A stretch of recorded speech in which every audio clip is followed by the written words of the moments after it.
ಒಂದ್ ಕಡೆ ಆರೋಪ ಪ್ರತ್ಯಾರೋಪ ಮತ್ತೊಂದು ಕಡೆ ಪ್ರತಿಭಟನೆ ಇವೆಲ್ಲವೂ ಜೋರಾಗಿ ನಡೀತಾ ಇದೆ. ಇದರ ಮಧ್ಯೆ ಎಸ್ಐಟಿ ತನಿಖೆ ಕೂಡ ಚುರುಕುಗೊಂಡಿದೆ. ಅಶ್ಲೀಲ ವಿಡಿಯೋ ಕೇಸ್ಗೆ ಸಂಬಂಧಪಟ್ಟ ಹಾಗೆ ಎಸ್ಐಟಿ ಅಧಿಕಾರಿಗಳು ನಿನ್ನೆಯಷ್ಟೇ ಎಸ್ಐಟಿ ಟೀಮ್ ರಚನೆಯಾಯಿತು. ಸರ್ಕಾರದ ಕಡೆಯಿಂದ ಬಿಕೆ ಸಿಂಗ್ ಅವರ ನೇತೃತ್ವದಲ್ಲಿ ಆ ಟೀಮ್ ತನಿಖೆಯನ್ನ ಚುರುಕುಗೊಳಿಸಿದೆ.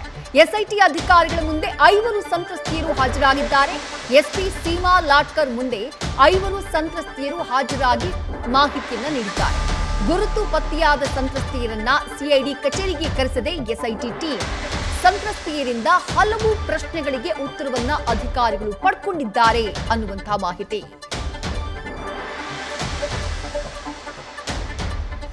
ಮತ್ತಷ್ಟು ಡೀಟೇಲ್ಸ್ ನಮ್ಮ ಪ್ರತಿನಿಧಿ ಪ್ರಜ್ವಲ್ ನೀಡ್ತಾ ಹೋಗ್ತಾರೆ. ಪ್ರಜ್ವಲ್ ರೇವಣ್ಣ ಅವರ ವಿರುದ್ಧದ ಪ್ರಕರಣಕ್ಕೆ ಸಂಬಂಧಪಟ್ಟ ಹಾಗೆ ಎಸ್ಐಟಿ ಟೀಮ್ ನಿನ್ನೆಯಷ್ಟೇ ರಚನೆಯಾಗಿರುವುದು. ಆಗ್ಲೇ ಅಖಾಡಕ್ಕಿಳಿದಿದ್ದಾರೆ. 5 ಸಂತ್ರಸ್ತೆಯರಿಂದ ಮಾಹಿತಿಯನ್ನ ಪಡ್ಕೊಂಡಿದ್ದಾರೆ ಎನ್ನುವಂತಹ ಮಾಹಿತಿ. ಯಾವ ರೀತಿಯಾದಂತಹ ಇನ್ಸೈಡ್ ಡೀಟೇಲ್ಸ್ ಸದ್ಯ ತನಿಖೆಗೆ ಸಂಬಂಧಪಟ್ಟ ಹಾಗೆ ಪ್ರಜ್ವಲ್ ನಿಮಗೆ ಲಭ್ಯ ಆಗ್ತಾ ಇದೆ? ವಿದ್ಯಾಶ್ರೀ, ಪ್ರಜ್ವಲ್ ರೇವಣ್ಣ ಅವರದೇ ಎನ್ನಲಾದಂತಹ ವಿಡಿಯೋ ವೈರಲ್ ಪ್ರಕರಣಕ್ಕೆ ಸಂಬಂಧಪಟ್ಟಂತೆ ಈಗಾಗಲೇ ಎಸ್ಐಟಿ ಟೀಮ್ ಕೂಡ ತನಿಖೆಯನ್ನ ಚುರುಕುಗೊಳಿಸಿರುವಂಥದ್ದು. ಅದರಲ್ಲೂ ಕೂಡ ಪ್ರಮುಖವಾಗಿ ಸಂತ್ರಸ್ತೆಯರು ಯಾರ್ಯಾರಿದ್ದಾರೆ ಅಂದ್ರೆ ವಿಡಿಯೋದಲ್ಲಿದ್ದಂಥ ಸಂತ್ರಸ್ತೆಯರನ್ನ ಕೂಡ ಈಗಾಗಲೇ ಪತ್ತೆ ಹಚ್ಚುವಂತ ಒಂದು ಕೆಲಸವನ್ನ ಮಾಡಬೇಕಾಗುತ್ತೆ. ಆ ನಿಟ್ಟಿನಲ್ಲಿ ಎಸ್ಐಟಿ ಟೀಮ್ ಕೂಡ ಈಗಾಗಲೇ ಕೆಲಸ ಮಾಡಿದೆ. ಅದೇ ರೀತಿ 5 ಜನ ಸಂತ್ರಸ್ತೆಯರು ಈಗಾಗಲೇ ಎಸ್ಐಟಿ ಟೀಮ್ ಮುಂದೆ ಹಾಜರಾಗಿದ್ದಾರೆ ಅನ್ನುವಂಥ ಒಂದು ಮಾಹಿತಿ ಕೂಡ ಲಭ್ಯವಾಗ್ತಾ ಇರುವಂಥದ್ದು. ಅವರು ಹೇಳಿಕೆಯನ್ನು ಕೂಡ ಈಗಾಗಲೇ ದಾಖಲಿಸ್ತಾ ಇದ್ದಾರೆ. ಯಾಕೆ ಅಂತ ಹೇಳಿದ್ರೆ ಈ ಒಂದು ವಿಡಿಯೋ ವೈರಲ್ ಆಗ್ತಾ ಇದ್ದಂತೆ ಸಾಕಷ್ಟು ಕಡೆಗಳಲ್ಲಿ ಸಾಕಷ್ಟು ಚರ್ಚೆಗಳು ಕೂಡ ಉಂಟಾಗಿತ್ತು. ಅದೇ ರೀತಿಯಲ್ಲಿ ಸಾಕಷ್ಟು ಜನ ಮಹಿಳೆಯರ ಒಂದು ಹೆಸರುಗಳು ಕೂಡ ಪ್ರಸ್ತಾಪವಾಗಿತ್ತು. ಅಷ್ಟೇ ಅಲ್ಲದೆ ಸರ್ಕಾರಿ ಅಧಿಕಾರಿಗಳು ಕೂಡ ಈ ಒಂದು ವಿಡಿಯೋದಲ್ಲಿ ಇದ್ದಾರೆ ಅನ್ನುವಂಥ ಒಂದು ಮಾಹಿತಿ ಏನಿದೆ ಅದು ಕೂಡ ಲಭ್ಯವಾಗಿತ್ತು. ಆ ಸಂದರ್ಭದಲ್ಲಿ ಎಸ್ಐಟಿ ಅಧಿಕಾರಿಗಳು ಕೂಡ ಈ ಒಂದು ಪ್ರಕರಣವನ್ನು ಸಾಕಷ್ಟು ತೀವ್ರಗತಿಯಾಗಿ ತನಿಖೆ ಮಾಡುವಂಥ ಒಂದು ನಿಟ್ಟಿನಲ್ಲಿ ಪ್ರಯತ್ನವನ್ನು ಮಾಡಿದ್ರು. ಆ ನಿಟ್ಟಿನಲ್ಲಿ ಈಗಾಗಲೇ 5 ಜನ ಏನಿದ್ದಾರೆ ಸಂತ್ರಸ್ತೆಯರು ಅಧಿಕಾರಿಗಳ ಮುಂದೆ ಹಾಜರಾಗಿದ್ದಾರೆ. ಅಷ್ಟೇ ಅಲ್ಲದೆ ಹೇಳಿಕೆಯನ್ನು ಕೂಡ ದಾಖಲಿಸಿಕೊಳ್ತಾ ಇರುವಂಥದ್ದು. ಅಲ್ಲಿ ಪೊಲೀಸ್ ಅಧಿಕಾರಿಗಳು ಯಾವ ರೀತಿಯಲ್ಲಿ ಹೇಳಿಕೆಯನ್ನು ದಾಖಲಿಸಿಕೊಳ್ತಾರೆ ಅಂದ್ರೆ ಈ ಒಂದು ವಿಡಿಯೋಗೆ ಸಂಬಂಧಪಟ್ಟಂತೆ ಯಾವಾಗ ಆಗಿದ್ದು ಅದು ಕೂಡ ಏನಾದರೂ ಬಲಾತ್ಕಾರವಾಗಿ ಈ ರೀತಿಯ ಒಂದು ವಿಡಿಯೋವನ್ನ ಮಾಡಲಾಗಿತ್ತಾ ಅಥವಾ ಇಲ್ವಾ ಅನ್ನೋದ್ರ ಬಗ್ಗೆ ಕೂಡ ಮಾಹಿತಿಯನ್ನು ಪಡಿತಾ ಹೋಗ್ತಾರೆ. ಯಾಕೆ ಅಂದ್ರೆ ಇಲ್ಲಿ ಸಂತ್ರಸ್ತೆಯರ ಒಪ್ಪಿಗೆ ಇತ್ತಾ ಅಥವಾ ಇಲ್ವಾ ಅನ್ನುವಂಥದ್ದು ಕೂಡ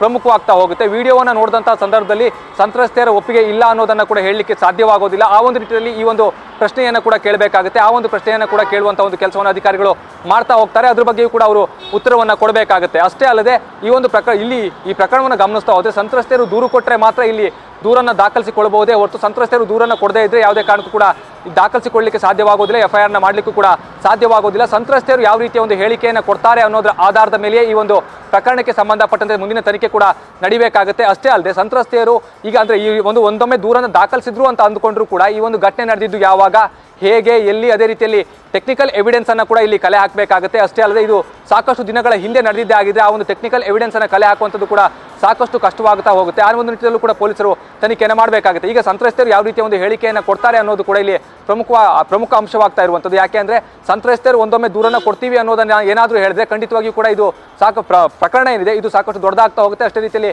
ಬಲಗೊಳ್ತಾ ಹೋಗುತ್ತೆ. ಒಂದೊಮ್ಮೆ ಸಂತ್ರಸ್ತೆಯರು ದೂರನ್ನು ಕೊಡೋದಿಲ್ಲ ಅನ್ನುವಂಥ ಒಂದು ಮಾತನ್ನ ಏನಾದರೂ ಹೇಳಿದ್ರೆ ಪೊಲೀಸರಿಗೆ ಸಾಕಷ್ಟು ಡ್ರಾಬ್ಯಾಕ್ ಆಗುತ್ತೆ ಅಂತಾನೆ ಹೇಳ್ಬೋದು. ಕಾರಣ ಏನು ಅಂತ ಹೇಳಿದ್ರೆ ಇಲ್ಲಿ ಸಂತ್ರಸ್ತೆಯರ ಒಂದು ಹೇಳಿಕೆ ಏನಿರುತ್ತೆ ಅದರ ಮೇಲೆ ಈ ಒಂದು ಪ್ರಕರಣ ನಿಲ್ಲುತ್ತೆ. ಆನಂತರ ಸಂತ್ರಸ್ತೆಯರು ದೂರನ್ನ ಕೊಡದೇ ಇದ್ದಂತಹ ಪಕ್ಷದಲ್ಲಿ ಪೊಲೀಸರು ಮಾಜರನ್ನ ಮಾಡುವಂಥದ್ದಾಗಿರ್ಬೋದು ಅಥವಾ ಅವರಿಂದ ಸರಿಯಾದಂತಹ ಒಂದು ಮಾಹಿತಿಯನ್ನು ಪಡೆಯೋದಾಗಿರ್ಬೋದು ಇವೆಲ್ಲವೂ ಕೂಡ ಸಾಕಷ್ಟು ಕಷ್ಟವಾಗ್ತಾ ಹೋಗುತ್ತೆ. ಆ ಒಂದು ನಿಟ್ಟಿನಲ್ಲಿ ಪೊಲೀಸರು ಯಾವ ರೀತಿಯಲ್ಲಿ ಮುಂದಿನ ಒಂದು ನಡೆಯನ್ನು ಅನುಸರಿಸ್ತಾರೆ ಅನ್ನೋದು ಕೂಡ ಇಲ್ಲಿ ಕಾದು ನೋಡಬೇಕಾಗಿರುವಂಥದ್ದು.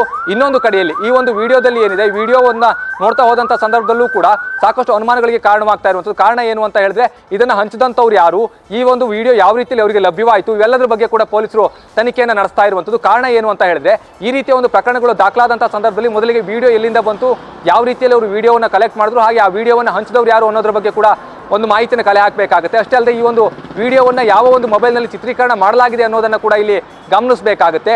ಆ ಒಂದು ಚಿತ್ರೀಕರಣ ಮಾಡಿದಂಥವರ ಮೊಬೈಲಿಂದ ಹೇಗೆ ಹಾಗಾದ್ರೆ ಬೇರೆಯವರಿಗೆ ಈ ಒಂದು ವಿಡಿಯೋ ಸಿಕ್ತು, ಅದನ್ನು ಅವರೇ ಕಳಿಸಿಕೊಟ್ರ ಅಥವಾ ಇವರು ಅವರಿಗೆ ಗೊತ್ತಿಲ್ಲದಂತೆ ಏನಾದರೂ ಪಡೆದುಕೊಂಡಿದ್ರ ಅನ್ನೋದ್ರ ಬಗ್ಗೆ ಕೂಡ ಇಲ್ಲಿ ತನಿಖೆಯನ್ನು ಮಾಡಬೇಕಾಗುತ್ತೆ. ಎಸ್ಐಟಿ ಟೀಮ್ ಈಗಾಗಲೇ ಈ ಒಂದು ಕೆಲಸವನ್ನ ಕೂಡ ಮಾಡ್ತಾ ಇರುವಂತದ್ದು.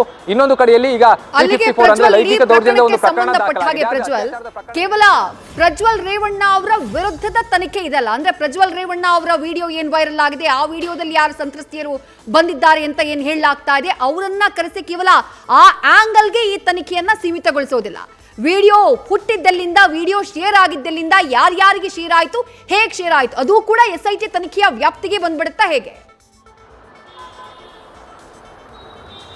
ಖಂಡಿತವಾಗಿಯೂ ಕೂಡ ವಿದ್ಯಾಶ್ರೀ. ಕಾರಣ ಏನು ಅಂತ ಹೇಳಿದ್ರೆ ಇಲ್ಲಿ ವಿಡಿಯೋ ವೈರಲ್ ಆಗ್ತಾ ಇರೋದ್ರಿಂದಾಗಿ ಈ ಒಂದು SIT ಟೀಮ್ ಅನ್ನು ರಚನೆ ಮಾಡಿರುವಂಥದ್ದು. ಅದರಲ್ಲಿ ಪ್ರಜ್ವಲ್ ರೇವಣ್ಣ ಅವರದ್ದೇ ವಿಡಿಯೋನ ಅಥವಾ ಇಲ್ವಾ ಅನ್ನೋದ್ರ ಬಗ್ಗೆ ಕೂಡ ತನಿಖೆಯನ್ನು ಮಾಡಬೇಕಾಗುತ್ತೆ. ಇಲ್ಲಿ ಶೂಟ್ ಮಾಡಿದಂಥವ್ರು ಯಾರು ಅಥವಾ ಯಾವ ಒಂದು ಮೊಬೈಲ್ನಲ್ಲಿ ಈ ಒಂದು ವಿಡಿಯೋವನ್ನು ಚಿತ್ರೀಕರಣ ಮಾಡಲಾಗಿದೆ ಅನ್ನುವಂಥದ್ದು ಕೂಡ ಪ್ರಮುಖವಾದಂಥ ಒಂದು ವಿಚಾರವಾಗ್ತಾ ಹೋಗುತ್ತೆ. ಕೇವಲ ಈ ಒಂದು ಪ್ರಕರಣದಲ್ಲಿ ವಿಡಿಯೋ ವೈರಲ್ ಆಯಿತು ಅಂತ ಹೇಳಿದ ಮಾತ್ರಕ್ಕೆ ತನಿಖೆಯನ್ನು ನಡೆಸಲಿಕ್ಕೆ ಸಾಧ್ಯವಾಗುವುದಿಲ್ಲ. ಹಿಂದಿನ ಅಂದರೆ ಆ ಒಂದು ವಿಡಿಯೋ ವೈರಲ್ ಆದಾಗ್ರಿಂದಲೂ ಕೂಡ ಈ ಒಂದು ತನಿಖೆಯನ್ನು ಮಾಡ್ತಾ ಹೋಗಬೇಕಾಗುತ್ತೆ. ಆ ಒಂದು ಪೆನ್ ಡ್ರೈವ್ ಅನ್ನು ಯಾರ್ಯಾರು ಎಲ್ಲಿ ಹಂಚಿದ್ರು ಅನ್ನೋದ್ರ ಬಗ್ಗೆ ಕೂಡ ಮಾಹಿತಿಯನ್ನು ಕಲೆ ಹಾಕಬೇಕಾಗುತ್ತೆ. ಆ ಪೆನ್ ಡ್ರೈವ್ಗೆ ಹೇಗೆ ಈ ಒಂದು ವಿಡಿಯೋ ತಲುಪ್ತು ಅನ್ನುವಂಥದ್ದು ಕೂಡ ಇಲ್ಲಿ ಪ್ರಮುಖವಾದಂತಹ ಒಂದು ವಿಚಾರ. ಯಾಕೆಂದ್ರೆ ಪ್ರಜ್ವಲ್ ರೇವಣ್ಣ ಅವರು ಈ ಒಂದು ಆರೋಪವನ್ನು ನಿರಾಕರಿಸುವಂಥ ಒಂದು ಸಾಧ್ಯತೆಗಳು ಕೂಡ ದಟ್ಟವಾಗಿರುತ್ತೆ. ಒಂದೊಮ್ಮೆ ಅವರು ಆರೋಪವನ್ನು ನಿರಾಕರಿಸಿದ್ದೇ ಆಗಿದ್ರೆ ಈ ವಿಡಿಯೋ ಬಂದಿದ್ದು ಎಲ್ಲಿಂದ ಅನ್ನೋದು ಕೂಡ ಇಲ್ಲಿ ಪ್ರಮುಖವಾದಂಥ ಒಂದು ವಿಚಾರವಾಗ್ತಾ ಹೋಗೋದ್ರಿಂದಾಗಿ SIT ಈ ಎಲ್ಲ ಒಂದು ವಿಚಾರದ ಬಗ್ಗೆಯೂ ಕೂಡ ತನಿಖೆ ನಡೆಸಬೇಕಾಗುತ್ತೆ. ಕೇವಲ ವಿಡಿಯೋ ವೈರಲ್ ಆಯಿತು ಅನ್ನೋದಕ್ಕಿಂತ ಮುಖ್ಯವಾಗಿ ಪ್ರಜ್ವಲ್ ರೇವಣ್ಣ ಅವರ ಮೇಲೆ ಆಪಾದನೆ ಬಂತು ಅನ್ನೋದಕ್ಕಿಂತ ಮುಖ್ಯವಾಗಿ ವಿಡಿಯೋ ವೈರಲ್ ಆಗಿದ್ದು ಎಲ್ಲಿಂದ ಅನ್ನುವಂಥದ್ದು ಕೂಡ ಇಲ್ಲಿ ಪ್ರಮುಖವಾದಂಥ ಒಂದು ವಿಚಾರ. ಯಾಕೆ ಅಂತ ಹೇಳಿದ್ರೆ ಇಲ್ಲಿ ಆ ಒಂದು ಮೊಬೈಲ್ ಏನಿದೆ ಅಂದರೆ ವಿಡಿಯೋ ಚಿತ್ರೀಕರಣವಾದಂಥ ಮೊಬೈಲ್ ಏನಿದೆ ಅದೇ ಇಲ್ಲಿ ಪ್ರೈಮರಿ ಎವಿಡೆನ್ಸ್ ಆಗ್ತಾ ಹೋಗುತ್ತೆ. ಅಂದರೆ ಆ ಒಂದು ಮೊಬೈಲ್ನಲ್ಲೇ ಇವರು ವಿಡಿಯೋವನ್ನು ಶೂಟ್ ಮಾಡಿದ್ದಾರೆ. ಹಾಗಾದರೆ ಆ ಮೊಬೈಲ್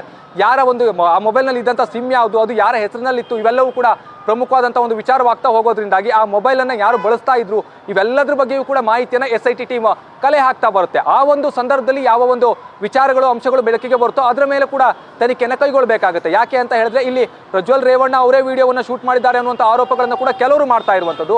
ಆ ನಿಟ್ಟಿನಲ್ಲಿ ಹಾಗಾದರೆ ಅವ್ರ ಮೊಬೈಲ್ನಲ್ಲೇ ಆ ಒಂದಿಷ್ಟು ವಿಡಿಯೋಗಳು ಇತ್ತ ಅನ್ನೋದ್ರ ಬಗ್ಗೆ ಕೂಡ ಇಲ್ಲಿ SIT ಟೀಮ್ ತನಿಖೆ ನಡೆಸಬೇಕಾಗುತ್ತೆ. ಅಥವಾ ಅಲ್ಲಿ ವಿಡಿಯೋವನ್ನು ಗಮನಿಸ್ತಾ ಹೋದಂಥ ಸಂದರ್ಭದಲ್ಲಿ ಅಲ್ಲಿ ಯಾರ ಒಂದು ಫೇಸು ಕೂಡ ಕಾಣದೇ ಇರೋದ್ರಿಂದಾಗಿ ಅಲ್ಲಿ ಯಾರದ್ದು ಅನ್ನೋದ್ರ ಬಗ್ಗೆ ಕೂಡ ಇಲ್ಲಿ ತನಿಖೆಯನ್ನು ಮಾಡಬೇಕಾಗುತ್ತೆ. ವಿದ್ಯಾಶ್ರೀ, ಥ್ಯಾಂಕ್ ಯು ಪ್ರಜ್ವಲ್ ತಮ್ಮೆಲ್ಲ ಡೀಟೇಲ್ಸ್ಗೆ. ನ್ಯೂಸ್ ಫಸ್ಟ್ ನಿರ್ಭೀತಿಯಿಂದ ನಿಮ್ಮ ಪರವಾಗಿ.